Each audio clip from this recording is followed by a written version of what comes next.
Hello my friends, today I'm going to share with you the easiest way to propagate your string of hearts, and if you have a string of spades, these techniques apply to that plant as well. So if you have been unsuccessful in the past, today you're going to learn how to easily propagate new string of hearts or string of spades so that you can give away to friends or family or just keep them yourselves.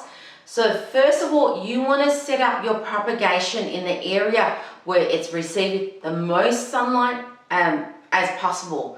So string of hearts and string of spades, they love sunlight. Even direct sunlight is absolutely perfectly fine.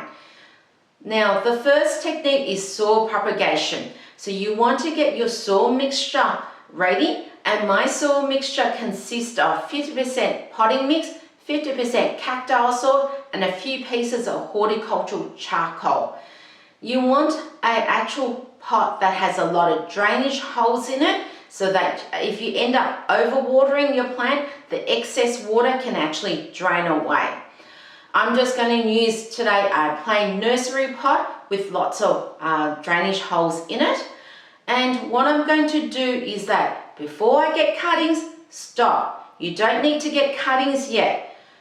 What you want to do is grab your string of hearts and then just place it on top of the new pot, and you want to put it on the side or down below. Either way, just grab the strings, put it on top, but you want to layer the strings on top of the new propagation. You want to lay it horizontally because this is the area, and you also want to make sure the leaves are upwards as well. You don't want the leaves facing down because it's more likely the leaves are going to rot. You want to lay the strings so the leaves are facing upwards and the strings are actually the closest to the soil, because where the actual leaves touches the string or attaches to the string, this is where the nodes are located. These are areas where the new roots are going to grow out of it.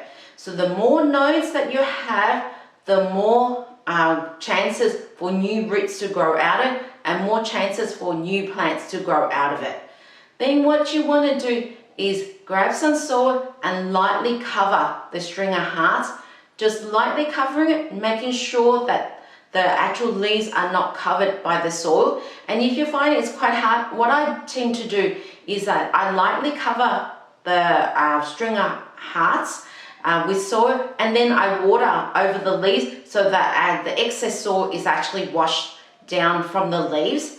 So you don't want to cut the strings yet, because what's happening is that the mother plant is still, those strings are still attached to the mother plants, so the mother plant is still providing those strings nutrients and water, so it's less likely for those strings to actually rot away. What's going to happen is that new roots are going to grow into the soil, and then once in a few months time, what's happening is the new roots are going to go into a new pot, and you basically just cut away those strings and you just have a new plant ready to go. The other technique is to do it by water propagation, and by water propagation, still stop. Don't do any cuttings yet. Don't cut away any of those strings from the mother plant, because you still want the mother plant to provide the water and the nutrients to those strings. You just get a glass of water or a container or a vase, pretty much anything that you have lying around there that you can hold water in it. I'm just going to use a glass, and don't worry, I don't drink out of this, and I set these glasses aside purposely for water propagation. If you have a container that actually prevents light from coming through, it's actually going to grow the roots faster because it's kind of simulating the actual stems in soil, so you have that darkness, so it's going to be faster that way. So what I want to do, I want to fill enough water so that the actual strings are sitting in the water. You want to make sure that the leaves have been removed, so get the bottom of the strings, remove about 10 centimeters worth of string that has no leaves attached to it, which is roughly around about 4 inches of the string. And what you want to do is remove those leaves so that those leaves are not sitting in water so it doesn't become mushy. And what you want to do then is to pop those strings that have no leaves in the water. So just make sure that the leaves are not sitting in the water. And then what you want to do, and the water I use is just plain tap water. Nothing fancy, plain tap water is absolutely fine. And what you want to do is replace that water once a week. And the reason for that, if stagnant water is sitting there for too long, algae can actually build up in that water. And the other part is, if stagnant water is in there for too long, if you're in an area that is quite warm, you don't want mosquitoes laying larvae in the water. So replace the water on a regular basis, prevent those things from happening.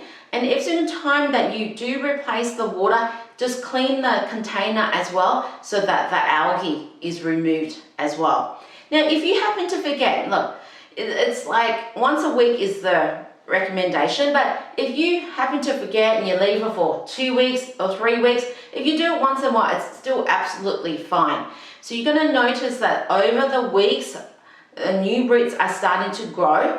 Once that's happened, once the roots get to about 5 centimeters, which is approximately 2 inches, you can then cut those strings away from the mother plant and then transfer it into the soil, making sure that the soil stays moist for about 2 weeks before you let the soil completely dry before rewatering it.